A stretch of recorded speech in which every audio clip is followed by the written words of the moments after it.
Chris Egger, and I'm back with another edition of Cannabis Capital's Pot Politics. And this is the launch of Season 2. We actually had our first episode last week, but I wanted to sit and kind of define, the landscape. And last week we had a really great opportunity, scheduling permitted, to have John Armstrong, the founder of the Armstrong Law Group and a pioneer in the regulated cannabis industry from the legal front, on as a guest. So this week, what we're going to do is we're going to get a look at the issues that are really relevant today for cannabis politics, specifically here in the state of California. But as I have mentioned, the federal legislative landscape will be something that we take a look at moving into 2022. And there are many states throughout the country, and it'll be interesting to watch how different states and their regulatory structures, kind of roll out. The state of New York is in the midst of its first run at licensed and regulated adult use cannabis operations. You have other communities throughout the country, and there most likely will be new states that join the cannabis regulatory family in the 2022 election cycle. But really, here at Cannabis Capitol, we decided to focus on California and cannabis politics here in the state, because this is really the birthplace of California, or cannabis legalization in 1996 with the passage of the Compassionate Use Act, otherwise known as Prop 215, that kind of started this long journey that we're on. That's now almost moving towards its third decade. And, some of the issues that face the state have been dealt with or will be dealt with or are informing on what's going on in other states throughout the nation. So once again, California's been a leader, not only in the culture and the establishment of the brain trust and legacy understanding of the plant and its optimization, but, we've also had our fair share of mess, and that's really what we're here to talk about in this program. So like I said, last week we had an interesting guest, so we were able to start off with that interview format. And in the weeks to come, that's the way we're going to head as well. But today, what I'm really here to talk about is something that is all over the news right now.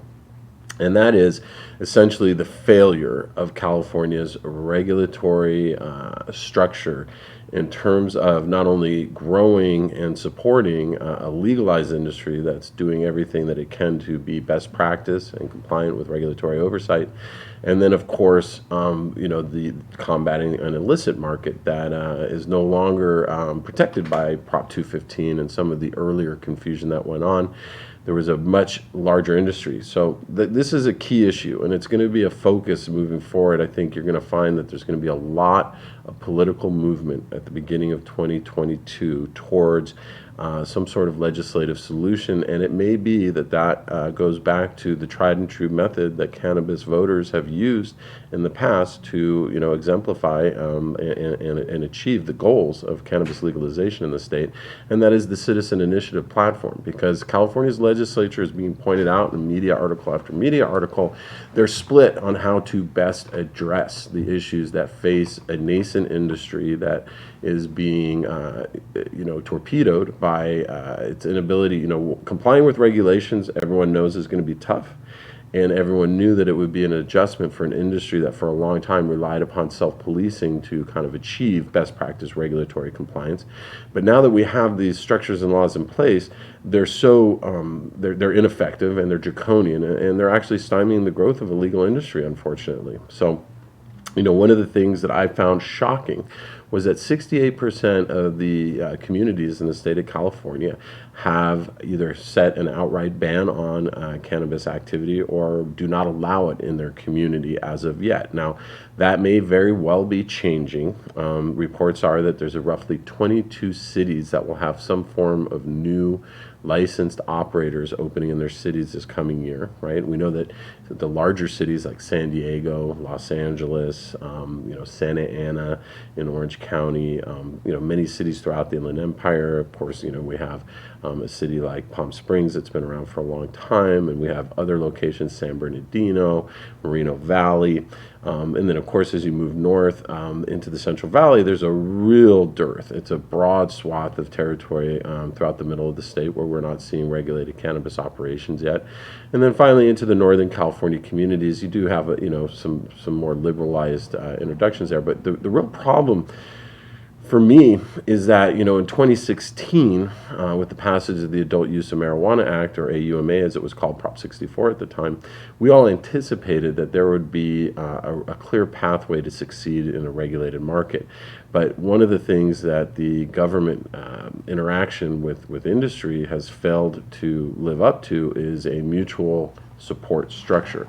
And so what we're seeing right now is that because of the high level of taxation, which is a key issue for many business owners right now, because it's impossible to compete with an illicit market that continues to grow, right? And then mainly to actually comply with the laws and the best practice regulatory structure that's been established for conducting business, which much of it is a really good structure in terms of reporting and non-diversion, and it allows people to actually create an industry out of it, right? But the cost of that, coupled with the cost of taxation, is almost unbearable, to the point of where many businesses, I was really just saddened and shocked to read an article, one of the many articles that's talking about, we're going to get into another issue that's going to be front and center for us, is that Donnie Anderson, the founder of the California Minority Alliance, and also a big reason and a big figurehead leader in the movement towards Los Angeles and Measure M being passed, has actually had to give up the retail space that he was pursuing because of the inability of the legislative powers that be to actually process him and get him into a licensed capacity. It's unbelievable to me that after 2 or 3 years, or after the time that he spent as a leader in that movement to legalize cannabis in Los Angeles, that he would have to give up his space. So why is this all important? Well, okay, so supposedly in this coming year, we're going to see approximately 37 local municipal ordinances passed in the state of California. And that information varies from place to place. There's a lot of cities that we know have considered this now for a number of years, and many of them are realizing that they're missing an opportunity to provide economic stimulus to their communities and to play a role in supporting a nascent industry as it grows.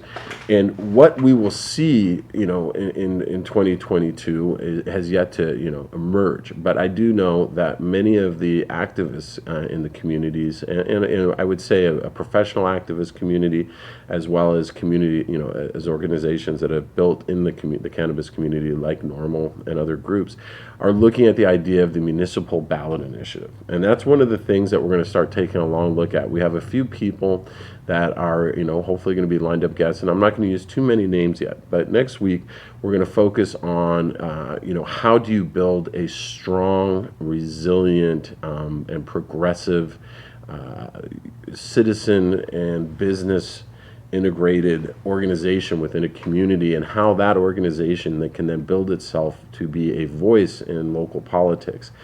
Secondly, and one of the things I really am looking forward to focusing on when the time is right, is actually the process of going out and qualifying an initiative here in the state of California, which is a plenary power of the people, which means an all-encompassing power. So as a citizen of your community in a municipal environment, you can pass legislation that requires gathering signatures from registered voters in your community, and you can put that forth. And I think it's interesting to take a look at it.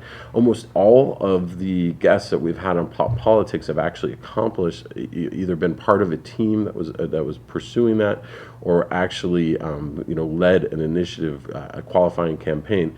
And that's a unique thing about California. We covered in depth the California recall election this year, and that also was a very similar qualifying citizen initiative citizen signature gathering campaign, in that it has to be a registered voter, and in the case of a municipal ordinance, these are details that we'll get into, it requires you to live and be a registered voter within that community to sign those petitions.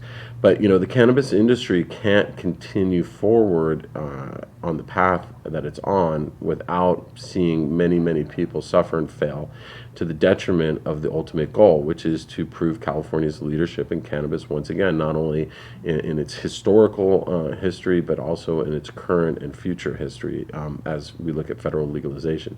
So it's just amazing to me. And the number of articles, it should point to government right now that we are a squeaky wheel again. The cannabis industry has paid its dues in terms of pursuing legalization and pursuing regulation and pursuing best practices.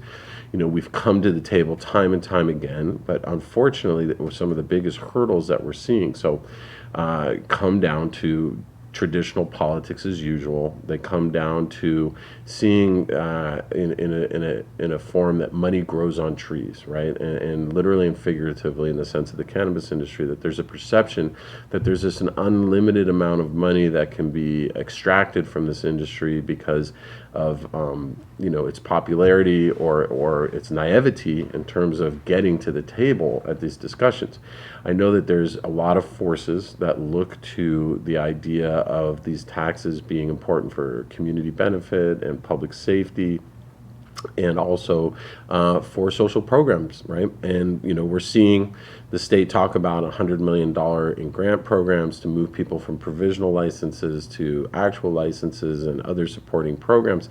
But to be honest, that money is not being spent to help support the industry, nor is it being spent to help any individual in a timely fashion or in a fashion that makes a lot of sense.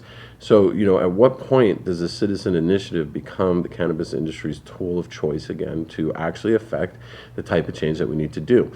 In the coming weeks, that discussion, I think, is going to focus on local municipalities. How can we empower you, the cannabis consumer, the cannabis voter, to take matters into your own hands in your community? How can we help identify ways to move that dialogue forward? I think it's important that we cover those topics as an educational process as much as it is a news reporting process. But I do hope that some of the people that I have in mind as guests will come in and discuss that.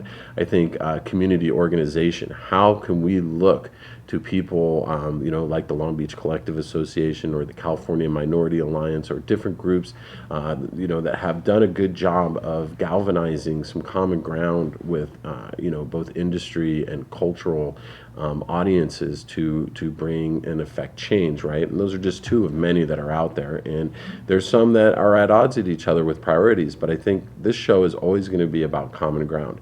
And, finding common ground with the League of California Cities led to the situation that we're in. And I think it's come to a point now where there needs to be a consistent policy throughout the state, much like there is in the sale of alcohol or, if for that matter, pharmacies. And the fact is that no cities can ban, a grocery store from selling alcohol, and no cities can ban, a pharmacy from being in its community. They're actually, requested and sought after. They're members of the business community. They're often championed as great ribbon cutting moments for those city councils. I think we need to find a way to adjust here the mentality in the state that while local control is important and local standards are important, especially, in the operative mindset of how they fit into the community fabric, but at the same time, the prohibitive nature of some of the opposition to regulated cannabis operations and not having a growth potential for some of these markets. California is producing an abundant amount in an agribusiness model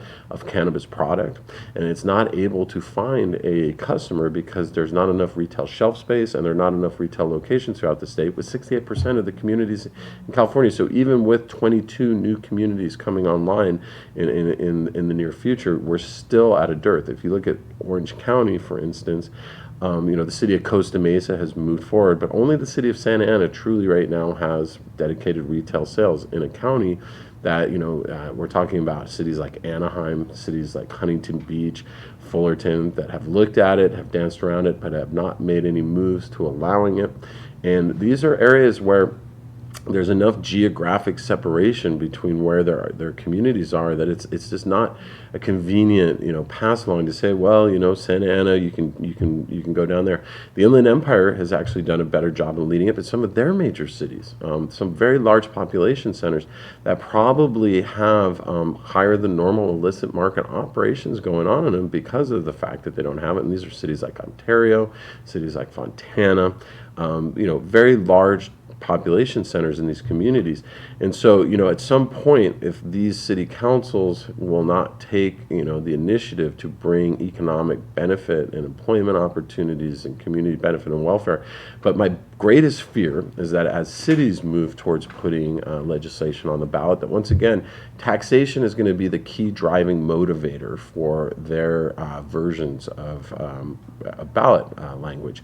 And while I understand that, our business and the business of cannabis needs to pay its dues, so to speak, and needs to be part of economic benefit and economic stimulus, at what point does, it become so punitive, right, that it's almost like, thinking about at the end of World War II, where it was, surrender without any conditions, right? Unconditional surrender.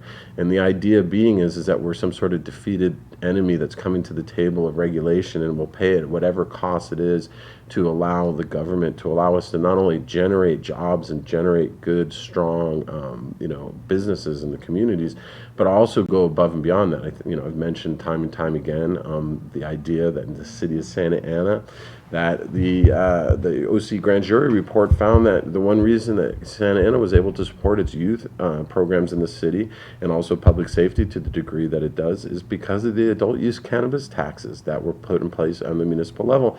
And it goes back to the idea of, are only people who consume cannabis actually supporting children in their community? How can we grow the tax base by providing more access to the legal market and actually getting people into that without taxing them out of it? Because now, historically, the price of cannabis when you entered a facility was 40% less than it is now, with all the taxes layered in and all that. And if you're a cultivator, for instance, in this particular market cycle, where because of the abundance of grown cannabis is not able to meet market opportunity and market demand, they're seeing a compression of their value of their product, because there's so much of it that they're selling it at a lower price to find a way to compete. And if that's the case, the majority of the taxes that have been set are actually putting those growers in a position to actually make no money, or an unsustainable cost of money, to where the burn rate is what it takes to get a business going before you actually make a profit. But at a certain point, it's a never-ending burn rate where you'll never see, then that's, leads us into the other environmental detriments that have happened. There's no insurance protections for cannabis cultivators who have been affected by the California wildfires, a product that, not only, probably went up in smoke, in that tongue-in-cheek kind of form, but also absorbed all kinds of smoke-related particulate that is no longer consumable or sellable by nature of that. So here we are struggling in the state of California. They want us to be part of the dialogue. They want us to come to the table. They want us to come to heel. They want the industry to move from its past history of illicit operations into a regulated format. But it feels like they're not doing enough or anything, to be honest with you, that seems to be actually focused on growing the industry versus, so how do we get into the political process? That's going to be a big part of it. We're going to talk about, is it time that every city in California sees some sort of citizen initiative that makes sense, right? For qualifying and putting on the ballot, much like Prop 64 was. I would say that any community in California where more than 50% of the voters pass Prop 64 that doesn't have regulated operations should be a prime target for that. Also, more importantly, how taxes are related to this industry. A tax can only be passed by a city at the ballot, right? And a lot of cities have said without an additional layer of taxation, they're not necessarily going to look at retail and revenue. Now, there are sales tax revenues alone for any business that opens in a community, right? And, the sale of alcohol and certain things, and I keep going back to that, and the struggle there is that, okay, so we can say adult use cannabis, and we can say that adult use cannabis parallels alcohol consistently, right? But at the end of the day, there's a medicinal benefit.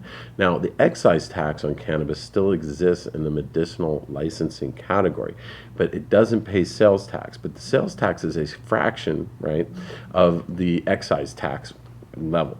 And that's what's really, really draconian, so to speak, about these tax policies. I've seen in the Sacramento Bee and in other areas where there's discussions that Governor Newsom will be supportive of looking at the tax issue in 2022. And I hope that that assertion is true. It would be meaningful to find ways to reduce the cost, both to the consumer, but being laid on top of businesses who are already struggling to meet, what are really essentially the highest tax levels in the state. I know that there are lobbies, there are different organizations that represent labor and other groups that have some valid points about, using tax revenues and using money and funds that are coming in to, the state revenue offices for programs on education and for establishing strong worker protocols. But if businesses can't succeed, if they can't get open, if they can't find a way to actually do this, then you know what? The argument that, of course, all businesses say their taxes are too high, falls short. Taxes are too high in the cannabis industry. It's irrefutably proven to be true now. There's no one else paying taxes like the cannabis industry. And if it's not adjusted, so that's going to be a key issue. There have been groups who have been talking about a statewide coalition. The California Cannabis Reform Initiative was one of the various items. I know that other camps have been looking at. The California Cannabis Reform Initiative was proposed by the Weed for Warriors Foundation as a starting point for dialogue in the industry on these topics.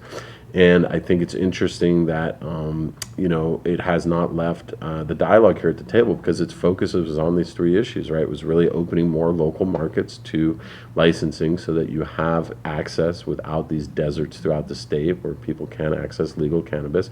The argument that delivery can serve that consumer is just is another reason the illicit market continues to survive, because, if you're going to have to wait for 2 to 3 hours for a cannabis delivery in a part of the state where you don't have access in your local community, you're probably going to find other more convenient ways to secure your cannabis. And oftentimes an illicit market operator is that choice.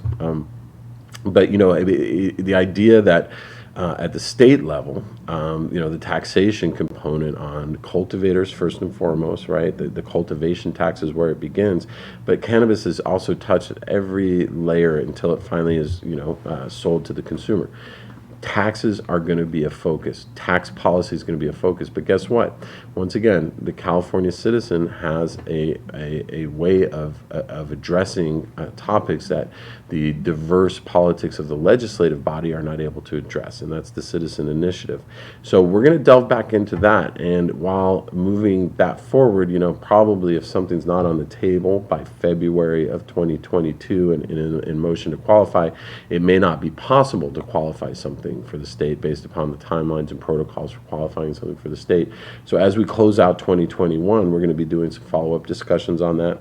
And like I said, we're going to be talking with coalition builders. We're going to be talking with people who are actively and professionally able to help organize local communities, because I think that those things are going to be really important for the political process of cannabis moving forward.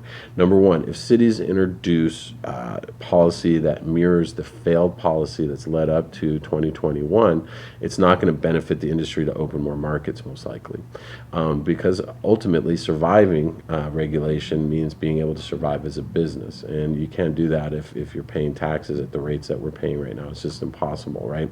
The second thing is as 22 new markets open, and that's great, and those numbers include cities like Corona, Costa Mesa, so some great communities that probably have some associated ripple effect to the communities around them in terms of providing access in deserts that currently exist. I hope that those folks recognize and see the failures of the past and what that's meant for looking at policy today and to the future.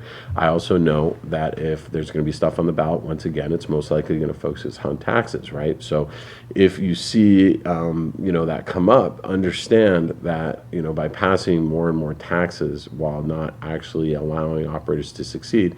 For instance, if cities really wanted to support a growth in the potential of our industry, of the cannabis industry, they should probably be looking at, grace periods, 2, 3, 4 years, allow businesses to get started off the ground, allow the marketplace to adjust, allow a significant rollout. So it may be that Cannabis Capital's pop politics becomes what I hope to be a common ground platform for addressing specifically these issues. It's important to me because common ground is there's a lot of diversity right now, an opinion as at best how to move forward. There's a lot of activists who believe that licensing should be available to anyone who so chooses to operate. That's a very confused and high level of operation, and we all know how hard it is to run a business, and there'll probably be a lot of failure in that model too.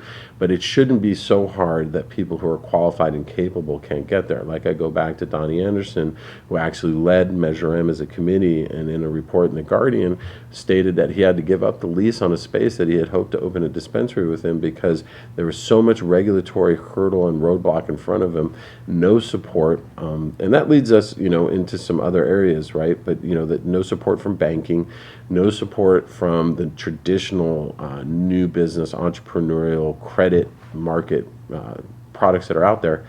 And if that's the case, right, if someone who could lead the campaign to pass legalization in the city is unable to open a store, then, something's obviously wrong with the system and something needs to change.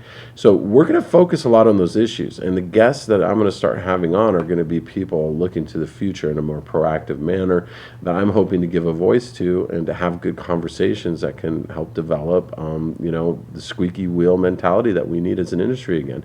2016, that was the oil on the squeaky wheel, and everyone kind of saw something happening that maybe we were immature, we were young, we didn't recognize, but now is the time to start adjusting and getting it right. Colorado is a state that supposedly has about 80% of its sales now occurring in the regulated market frame, whereas California is the exact opposite of that, or the antithesis of that, with only 10% of the sales of cannabis in California happening within the regulatory legal framework. There is plenty of growth. There are plenty of tax dollars to be had simply by collecting sales tax revenue, let alone excise tax revenues that are fair and balanced to the ability of a consumer to get the benefits of lab testing, to get the benefits of state oversight in terms of quality control and things like that, without having to oppressively tax. Now, have those dollars gone to fund things in the general fund? Has it been, well, I think cannabis has proven itself to be a great partner in the political process and a great partner in contributing to its communities. I know that most retail operators in the cannabis industry have a higher level of community outreach and community touch point than a lot of their peer sets and businesses, whether that be breweries or alcohol distillers or coffee shops and stuff like that, restaurants. I mean, they engage the community. They support programs. They do the food drives. They do the toy drives. They do the things through the holidays that support those who are less fortunate in the community. They tend to be willing and open to support. I know that the veterans community receives a lot of support from the cannabis culture because they are both a consumer and also medicinal beneficiary from the products that cannabis produces. It helps cure and alleviate symptoms that they deal with. I know that, from that perspective, cannabis has a good white hat reputation now. And when I say that, in the old, cowboy western, right, it seems to me like people are just trying to take without giving, and they're doing it in such a way as they're preventing these pioneering businesses to suffer at the degradation of not having the same political stature and clout that maybe other industries have enjoyed in the past, and maybe cannabis will continue to grow and evolve into having in the future. There's a significant also failure right now in terms of executing on the social equity concept and equity programs. I think it was interesting that both Nicholas Wildstar, but mainly Jackie McGowan, when they were both running as candidates in the gubernatorial recall race, brought up ideas about it not just being about being given a license, because as Donnie Anderson pointed out, even though he had the ability to get a license, he didn't have the ability to actually get his business up and running and operating under the auspices of what it took to get through regulatory compliant approvals.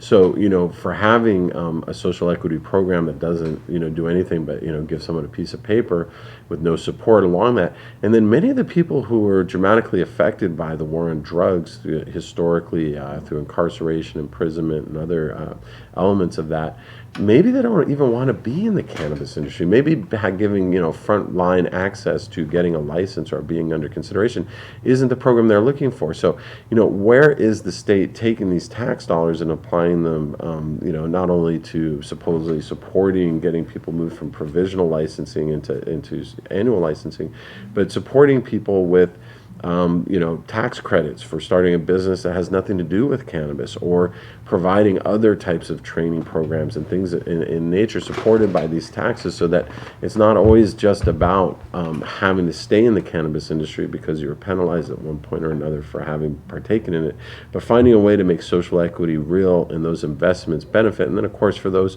who have stood the test of time and paid their dues out there, I think social equity is something that should give them an opportunity. We've always had the small business and the women-owned business criteria, and those have been great in supporting a strong and diversified and robust community of business leaders, not only in the state but here in the United States. I think it's okay to say that.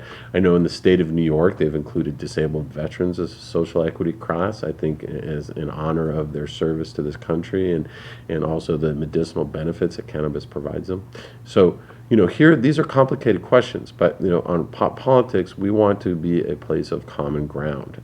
There's going to be conflicts and there's going to be differing opinions on how to get there, but I think for the common ground right now in the state of California, and everyone else should take notice throughout the country, number one, and most importantly, more cities need to open themselves up to the idea that regulated cannabis is accepted in California, that it's been an economic development catalyst for many reasons. It's been a job generator, and most importantly, it will generate taxes. To the argument that says that reducing the tax burden on cannabis businesses will not lead to more revenues for the state ultimately, I will stand here and dispute that. I say that if we lower the taxes, but we open more markets throughout the state of California to regulated cannabis sales, I think the sales tax alone will increase. I think a reasonably applied excise tax, especially in the concept of adult use, is appropriate. But the fact that an excise tax still exists on top of what, because when you go to the pharmacies and stuff like that, you're not paying sales tax on drugs that you're using from a prescription. And we all know that federal regulation will play a role in changing the prescription from a recommendation for cannabis use from a doctor. So, that's in the legal technicalities. And that leads me to the final theme I think that we're going to be addressing, and I'm looking for ways to do it meaningfully from here where we're at in our studios in California, but to talk now more about the federal legalization level. And I think it's going to take a little bit of time, finding leaders in the state of New York, leaders in the state of Illinois, leaders in Colorado and Oregon and in Washington and places throughout the country really that will speak to federal policy and also collectively from a state perspective, because now that we have approximately, I think it's 37 states, I don't know, there's a number of states it's past the point of a simple majority, and we're into a significant majority of states that have some sort of cannabis policy in place. That should be informing the federal government. And I know that Senators Schumer and Booker and legislation is being considered that they will hopefully harmonize or something in the House, and we've talked about it happening in April of 2022. However, from what I can see coming out of the MJ BizCon reporting, because I didn't get a chance to attend, is that a lot of people don't anticipate movement in the next year, and that's a sad thing. I know that banking is supposed to precede some sort of federal regulatory policy, but until we get to a point where we as a society move past the we won, you lost, or that mentality of if we're going to let you be legal, then you're going to have to suffer the consequences, until we get a point before there's a common ground, a partnership to grow business and to have good paying jobs and to have an agribusiness thrive and to have global leadership in an industry, until we get to a point where the politics are no longer just about how much we can extract in payment from you to have the ability to run a business, but more what kind of policies can we put in place to realistically support your business, but also realistically, regulate it. I think that there's a fair balance, and it's weighted far to the other side at this point, because the sheer fact of the matter is they can, because they know that we're still trying to find that galvanized, unified voice. So, one of the things that for me will be important is to say to you, thank you for giving me this time. It's a soapbox of sort. I put myself out there. I speak to these issues. I try to clearly articulate to the best of my ability what I think political leaders in the cannabis culture should be focused on. I love having guests on here. So for season 2 of Pop Politics, expect more of that. But actually, to start expecting to see it being more focused on the future in 2022 instead of talking about how we arrived at and where we're at now. I think the issues are clear, they're framed up. The opening of local control, local access is going to be critical, right? Or the lessening of local control and the opening of more local markets. I think reducing the tax burden on both the business but ultimately the consumer of regulated cannabis is going to be critical to the success of the industry for the long term. It's also going to lead to, those two things combined will lead to, I believe, a higher rate of revenue from taxes from cannabis business and operations. And then finally, and most importantly, California needs to be a leader in pushing towards the legalization at the federal level of cannabis. But we also, as a state, need to be a leader in fixing potentially, the same thing. The voters approved Prop 64. The voters may very well need in the coming year to put something back on the ballot that addresses the issues I just said if the legislature can't make progress in working with the industry to have meaningful changes put in place that accept, some of the struggles that have been layered upon an industry trying to do the right thing, trying to do its best to be participating. So I want to say once again to the producers here at Cannabis Capitol, John Bayless, Brian Buitrago, and all the team and the various personalities, that this is a platform built to inform and to engage and entertain a cannabis consumer and to help grow a robust regulated cannabis platform and operations platform here, not only in the state of California, but really nationally, and bring that West Coast culture out. But, one thing that California can say to this day is we were the tip of the spear, and we remain, the largest state in the nation in terms of population, in terms of economy, in terms of stature in that regards. Our failures in cannabis policy need to be addressed so that we can serve as an example to how this industry will best serve a consumer population through all 50 states and also on a global level. The fact that we have not entered into that dialogue yet with the rest of the world, it behooves us to get our house in order now so that when that opportunity comes, we can be a global leader in this industry. So with that being said, welcome to the season 2 of Cannabis Capitol's Pop Politics. I love to drink a cup of coffee. I love to talk politics. I can't wait to have a guest because, as I say, I'm also an active listener, and I'm really looking forward to the various thought leaders and industry personalities that I've invited to be guests. And then next week, I'm going to be really excited to have the guest that has agreed to be here, but I'm going to wait till I get his confirmation email. And with that being said, I'm going to sign off for the day. But I will see you next week on Cannabis Capitol's Pop Politics for another discussion on the issues of the day that face a regulated cannabis market. Thank you so much for your time.